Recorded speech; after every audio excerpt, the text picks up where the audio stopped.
I have never been to New York City. I would like to visit someday, particularly the Natural History Museum because I love dinosaurs. However, I don't have the same reverence that others have for the home of Central Park. I love the West Coast.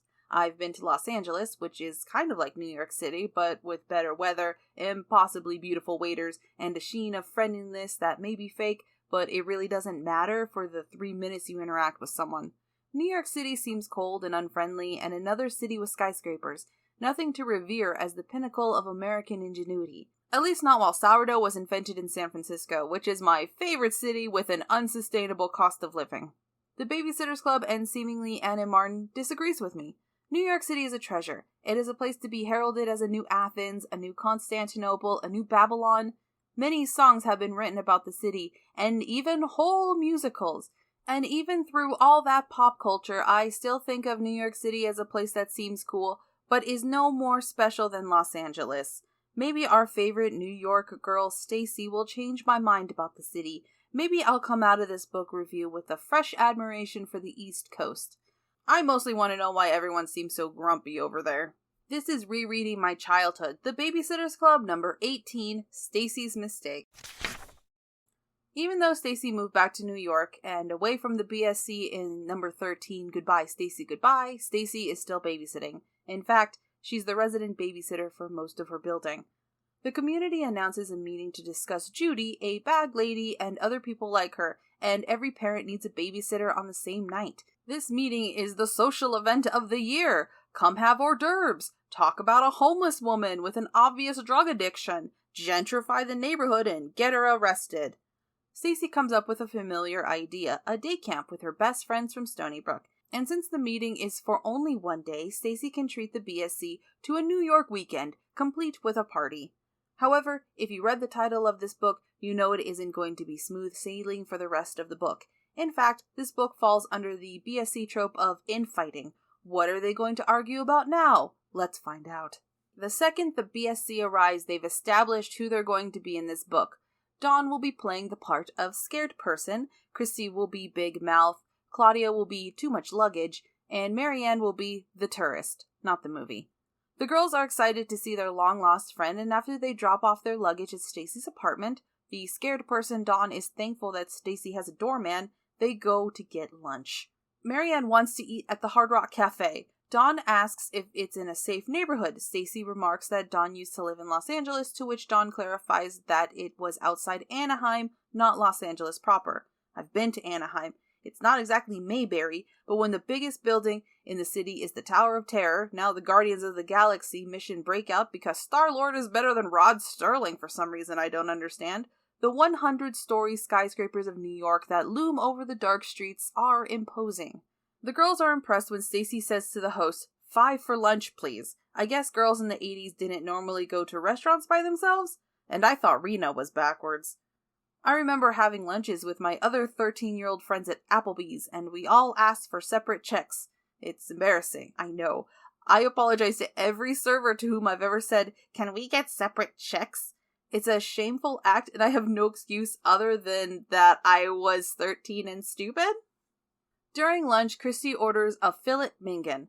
I ignored the obvious pronunciation error and instead wondered how much Kristy brought with her. I know Watson is rich, but I wouldn't send my 13-year-old to New York with enough to consider filet mignon for lunch.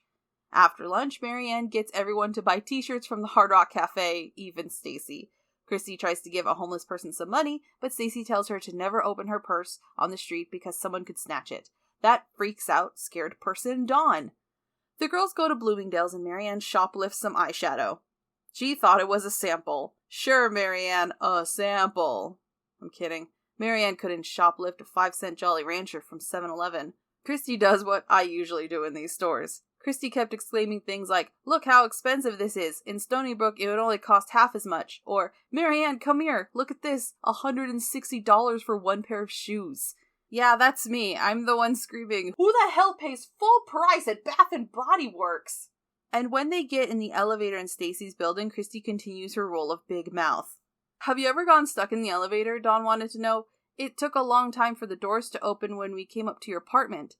"Never," I told her firmly. "I've never been stuck. You aren't claustrophobic, are you?" "She's just a worrywart," said Kristy. "For heaven's sake, Dawn, I can think of worse things than getting stuck in an elevator. What if the cable broke and the elevator crashed all the way down to the basement?" "Kristy!" exclaimed Claudia, Marianne, and I. Dawn was speechless with fear. I laughed, but I tend to diffuse tense situations with laughter.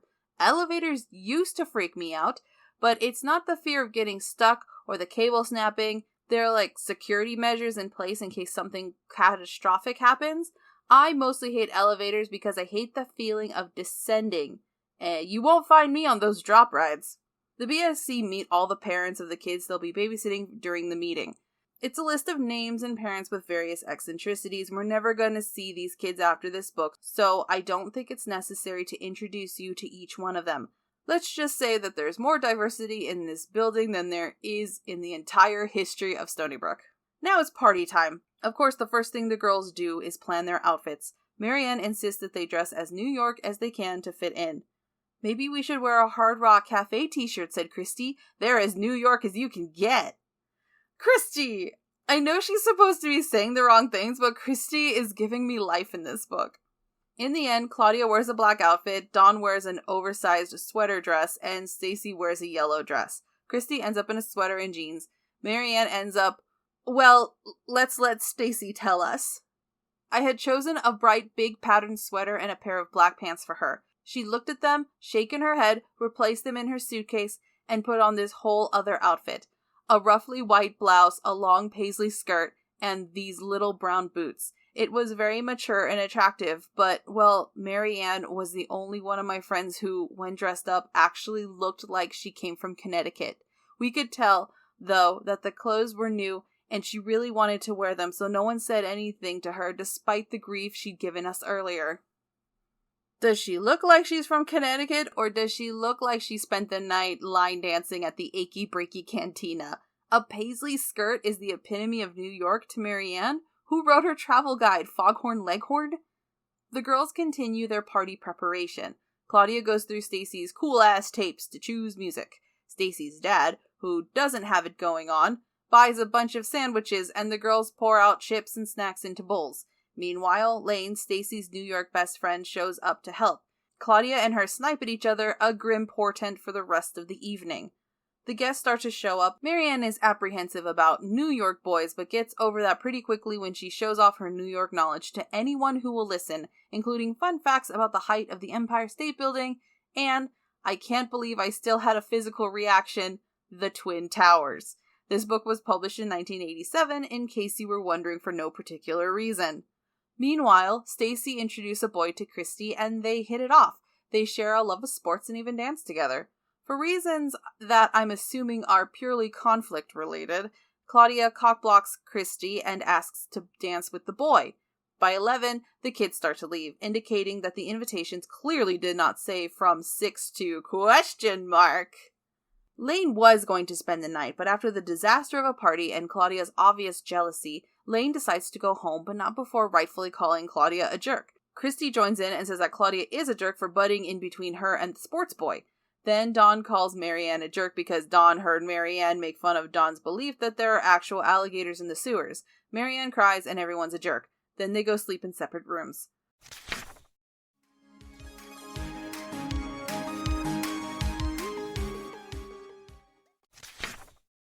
Stacey wakes up and goes over the problems with the New York trip. She concludes that the infighting is due to three things. The BSC has been displaced from their usual surroundings, the BSC wants to impress her New York friends, and Claudia and Lane are jealous of each other.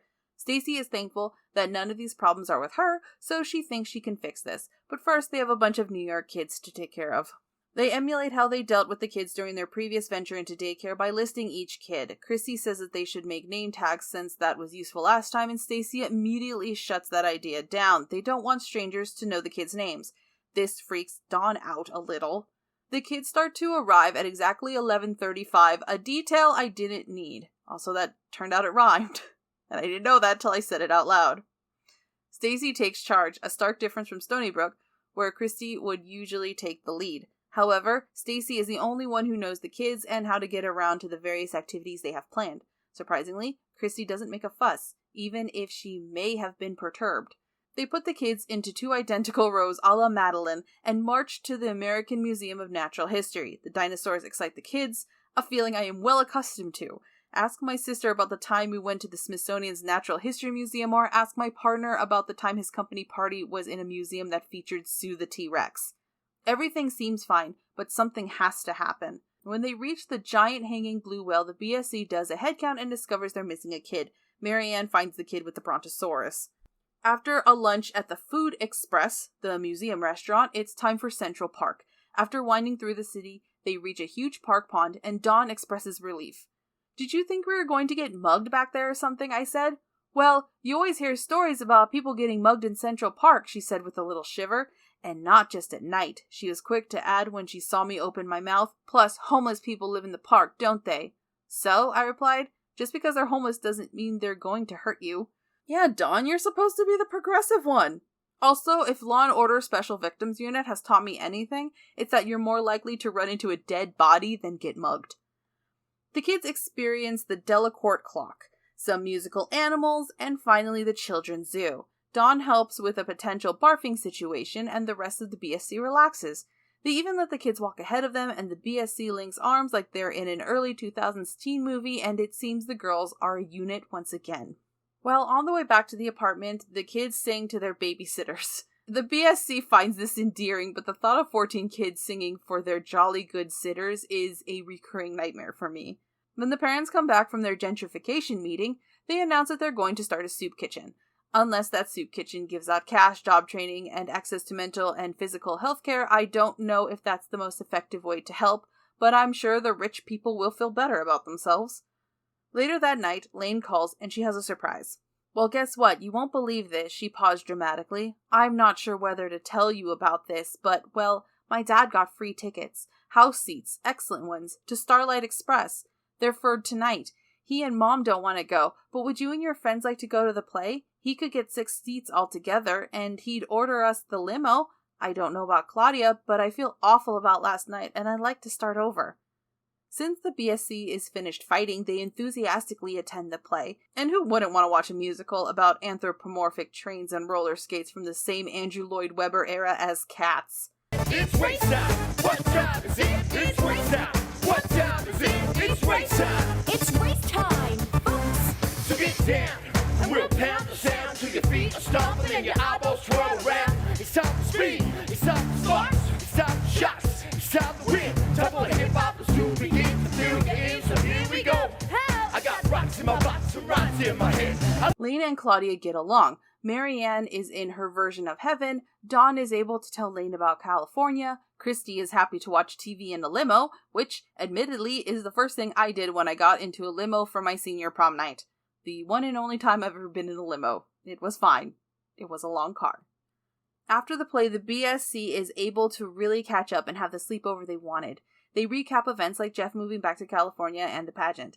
Exactly like one of those sitcom episodes where the show wanted to save money, so they show scenes from previous episodes. "Remember when we had to put on that party for Mr. Ramshambuler and you dropped the cake?" And then they'd show the scene of a guy tripping and falling into a huge cake, and then some old lady says, "If he comes with the cake, I'll have a slice." You know, something like that. The book turns into that. The next morning, Stacey makes their bagels. Kristy is weird about smoked salmon, just like someone from 1987. Then they say their goodbyes at the train station. Well, I sure didn't figure out why New Yorkers are so angry, but I appreciated the scenes at the museum. I like most museums, but I especially like museums with dinosaurs. New York City is a place with dinosaurs, so it's worth the acclaim it has received. Do I think it should be the pinnacle of American ingenuity? I would argue that the presence of Wall Street and a terrible political office-stealing mob family stains New York's reputation, but I'm happy there is a city where rats and pigeons fight each other, and there are enough people with cameras to capture it.